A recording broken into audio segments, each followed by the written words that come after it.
Hi, I want to tell you all a story about me and some friends of mine. We're already a little way along in this story, so allow me to catch you up. I guess you'd like to know my name. Well, we'll get to that.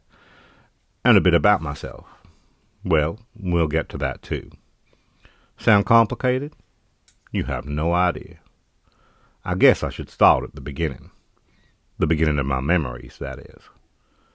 The first thing I remember is darkness. Darkness and pain. I seemed to exist in this state for a long, long time, but in reality I expect it wasn't very long at all. Eventually the darkness became fog, and through the fog a raven was flying. Sometimes I saw it fly by, and other times I heard its cawing, and then I saw a figure shrouded in the mist. It was a female voice, and when she spoke, her voice seemed to embody everything. She only spoke 2 words. Do better. But I had no trouble understanding what she meant. After that there was darkness again, but not for long. I soon came to realize that I was lying on damp grass. I opened my eyes and looked up at an early morning sky. I heard running water and realized I was lying by a stream. I walked over, washed my face, and looked at my reflection in the water. It was me. I knew it was me. I recognized me, but I had no idea who me was. What I saw was a tallish human, black hair well built but not an ounce of fat, and clothes covered in blood. I lifted up my shirt and saw a scar on my chest, like it had been pierced by a blade. I was extremely pale, and I don't know how I knew, but I suppose it's the kind of thing you don't notice till it's gone. I had no pulse, and I wasn't breathing, yet I was alive. I realized I had no memory of anything before. Now this bit is a bit hard to explain. I knew I was by a stream. I knew I was stood on grass, and I knew that the sun was rising. But I had no memory before the darkness. I surveyed my surroundings, and spotted another figure not far away in the grass, lifeless. I walked over and saw an elven girl, a young adult, beautiful and dead. I looked at the wounds on her body, at the blood-covered hammer strapped by my side, and at the half-washed, blood-stained hands I held up in front of me, and I knew the truth. I have no idea what kind of man I was before, but the only emotion I felt at this time was the crushing dismay of guilt, and I could hear the echoing voice in my head. Do better. I picked up the lifeless body, held it in my arms, and began to walk. It only took me a few minutes, and I found a road. I picked a direction, and I began to go that way. It took a few hours, but eventually I reached the outskirts of a town signposted as Cutmere.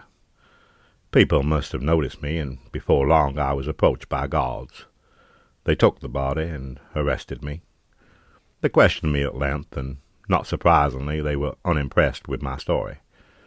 I was hooded and taken to a prison cell, where I remained for some time. This is probably better than I deserved. As I got accustomed to my new surroundings, I became vaguely aware of my neighbors. There was a very impressive-sounding fella who would talk often of his accomplishments. It sure did sound like this guy was the real deal. This guy is now my buddy Bodus, and I'll tell you a bit more about him later. There was an elven girl who was pretty quiet in the cells. Turns out that girl was now my good friend Effie. And I heard some strange noises from farther down. Those noises are hard to explain, except to say they sounded wet. But it turns out they were being made by Bamfix. Just you wait till I tell you about her. Mostly, though, we all kept ourselves to ourselves. If you made too much noise, one of the guards would come along, probably Brandon, and give you a kick or a full-blown beating, and it just wasn't worth it. Bodus taught the most, so he got the most beatings. Such a brave fella. While I was down there, I did learn some things. Turns out Cutmere is not far from the western coast of the continent of Philistina, on the southern side of a large river. Apparently, it's mostly a halfling-led realm. Sounds like they are the biggest power, and I heard it said that you don't want to mess with a halfling round here, because they tend to stick together. Cutmere itself was founded by mercenary groups, the Red Hand, the Broken Swords, and the Silver Moon Bandits. It turns out that Cutmere Prison was used mostly as a prison for hire. other areas would send people to be dumped in there. The conditions were very grim, and much to my disdain, I heard that those that go in don't often come out. I also heard lots of talk about happenings at the Temple of the Raven Queen. After I heard this talk, I would hear that voice again, and she would tell me that the impostors were committing atrocities in her name. I realized that she is the reason I still walk and talk, and I knew that if I could, I had to help her. One day we was all in our cells, and we hadn't seen no guards in a while, which was unusual. And about that time we started to hear sounds of fighting, screaming, and unnatural noises. This went on for a little while, before things went eerily quiet, and an awful smell started to make its way down to us. It smelt of death and decay, and it was very intense. Eventually we heard footsteps, and Brandon appeared, except Brandon didn't look good. He was dead, and I don't mean like me. He was some kind of zombie or something. I tried to break out, but it was no good, so me and Bodis started banging on the bars to get his attention. Effie managed to get his key and got out and let out Bampix first. Now, I know I can't really remember anything, but I'm pretty sure I ain't never seen anything like Bampix before. There ain't any way to say this, other than she is a small, human-sized frog lady. She's totally crazy, but boy, does she got some powers. No sooner is she out than she is manipulating all the water around and using it as a weapon on Brandon. Now, I hate to tell you this, but the only water around was in all the trains. That's right. She was using flying excrement as a weapon. It was effective, though, and before long me and Bodis was out, too. Bodis took the lead. He told us all about how much of an expert in this and that he was, and he's got this whole list of titles.